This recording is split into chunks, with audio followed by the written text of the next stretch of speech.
నేను చెప్తాను కదా, జనసేన ప్రభుత్వం వచ్చిన రోజున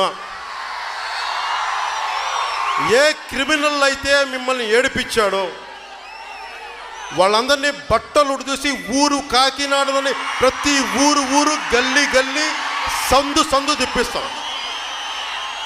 అలాగే ద్వారంపూడి చంద్రశేఖర్ రెడ్డి, నీ రోజులు దగ్గర పడ్డాయి, లెక్కెట్టుకో.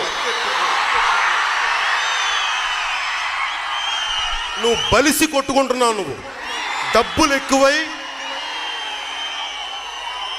నేను చెప్తున్నాను, సభాముఖంగా నువ్వు నన్ను టీవీలో చూస్తున్నావనే చెప్తున్నాను. మీ నాయకుడు కూడా క్లిప్పింగ్ కట్ చేసి పంపించుకో. నీ క్రిమినల్ ఎంపైర్ని కూలమట్టం చేస్తాం. జనసేన, జన సైనికులు, ఆడపడుచులు, వీర మహిళలు, నేనే దగ్గరుండి నీ క్రిమినల్ ఎంపైర్ని నేలమట్టం చేసి మీ జగన్మోహన్ రెడ్డిని రోడ్డు మీదకి తీసుకొస్తాం. జై హింద్.